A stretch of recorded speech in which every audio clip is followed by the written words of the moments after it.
Hello, everyone, and welcome back. Today, I'm going to be talking about some quadrilateral properties and how can we basically use what we know to prove that something is a certain quadrilateral. So, just a reminder, a quadrilateral is a four-sided polygon or a four-sided shape. So, some examples of quadrilaterals are things like squares, rectangles, kites, rhombuses, parallelograms. There might be one I'm missing there, but those are some examples. I think we get the idea there. It's a four-sided shape basically. And so there's various properties that we know to be true about these shapes, right? So for example, we know that a square, for something to be a square, all the sides must be equal and all the angles must be 90-degree angles. And if those two conditions are met, it's a square. And if they're not, it's not a square. With a rectangle, the conditions that have to be met is that the two opposite sides on either side must be the same length and all the angles must be 90 degrees. So you'll notice that anything that's a square would also be a rectangle, but not every rectangle would be a square, right? Because is it true that every rectangle has all four sides the same? Well, no, that's only true of all squares. But is it true that all squares have the properties of a rectangle, that all of them have the two pairs are equal? Well, yes, because if all four sides are equal, that also follows that then, yes, the two pairs are equal too. And so every square is also a rectangle, but not every rectangle is also a square. So keep that in mind. There's also a rhombus. So what would make something a rhombus? Well, all four sides have to be the same for a rhombus, and the opposite angles must be equal to each other, right? So the thing is, all squares also are rhombuses, right? However, not every rhombus is a square, right? There's some rhombuses where not all the angles are 90 degrees, right? Where we just have the two pairs that are the same, but they're not all 90 degrees. How about a parallelogram? Well, a parallelogram must have the properties that the two they must have two they must have two pairs of equal sides, right, on either way, and they also need to have that their opposite angles are the same as well, right?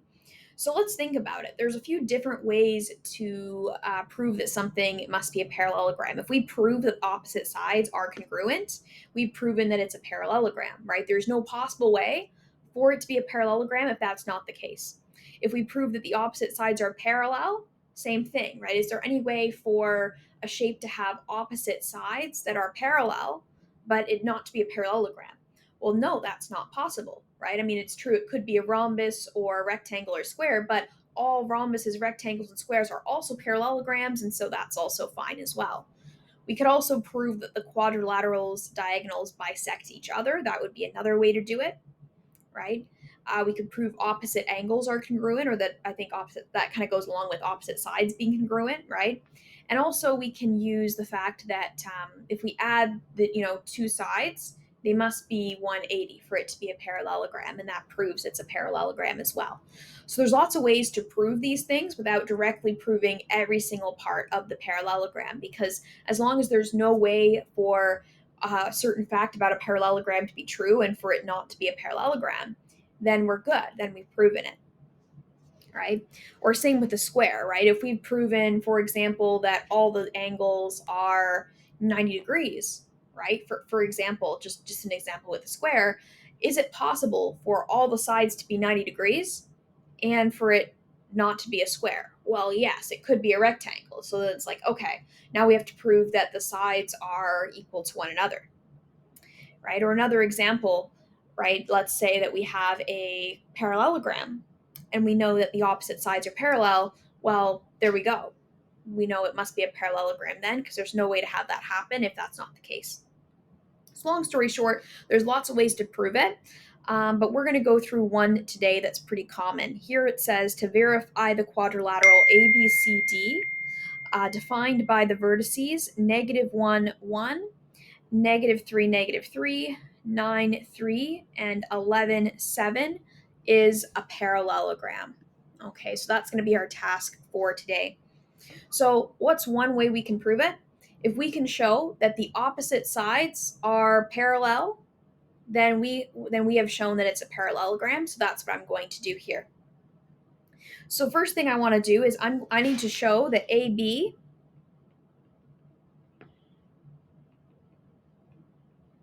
and CD are parallel. Okay, that's step one, right? That's step one of what we're going to do here. So let's show those things are parallel. So first of all, to show that they're parallel, we need to show that they have the same slope. If they don't have the same slope, they're not parallel and it wouldn't be a parallelogram. So we're expecting to get the same slope. So in this case, if we don't get that they're the same slope, we've probably done something incorrectly, or the question was written incorrectly in a way that we actually can't prove that this is a parallelogram because it isn't. So let's find slope AB. That's going to be -3 minus 1 over -3 minus -1, which is -4 over -2, which is 2. Okay.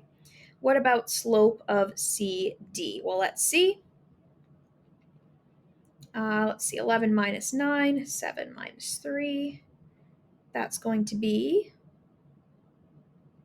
oh no, I did this backwards, didn't I? It's delta y over delta x. So it's 7 minus 3 on the top and 11 minus 9 on the bottom.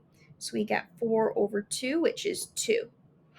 Okay, so therefore, AB and CD, they are parallel because they have the same slope. So there we go.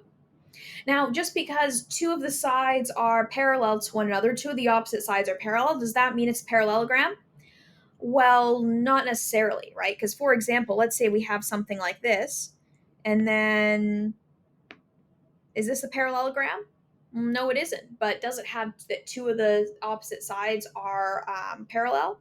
Yeah, it does. Yeah, it does. This is a trapezoid, though, right? For it to be a parallelogram, both pairs of opposite sides must be parallel.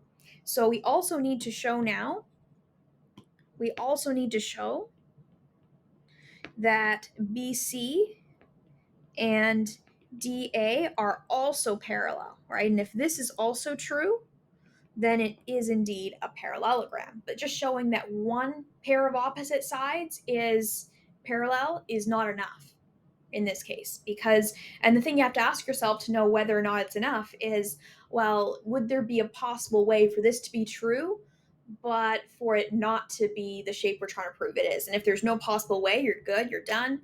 But if there is a way, if there's like, oh, but that just shows that they're two are parallel, it could actually be this other shape, well, then you got to go back, right? Then we have to go back and also do a little bit more here. So that's the case here. Okay, so let's find the slope of BC. So slope of BC, let's see, delta y, -3 minus 3 over delta x is -6 over -12, which is a half. And then the slope of dA is, let's see, over delta x.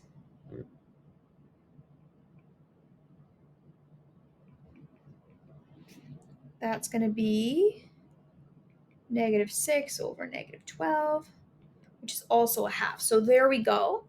So we now showed that both opposite sides are parallel. We proved that both of the opposite sides are parallel, and therefore it must be a parallelogram because there is no way that this is the case and that it's not a parallelogram, right? Especially given that we know all rhombuses, squares, and rectangles are also parallelograms. However, a trapezoid, that's not a parallelogram, right? Those are two different things. So, but we've shown that it can't be a trapezoid because we showed that both pairs of opposite sides are parallel.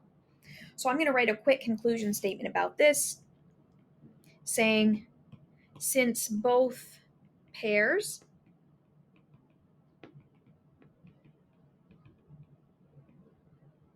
of opposite sides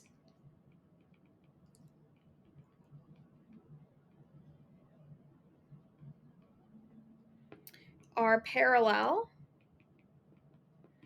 the quadrilateral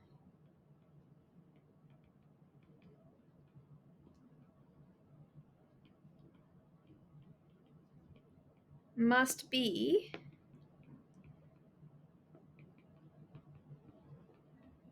a parallelogram. And there we have it.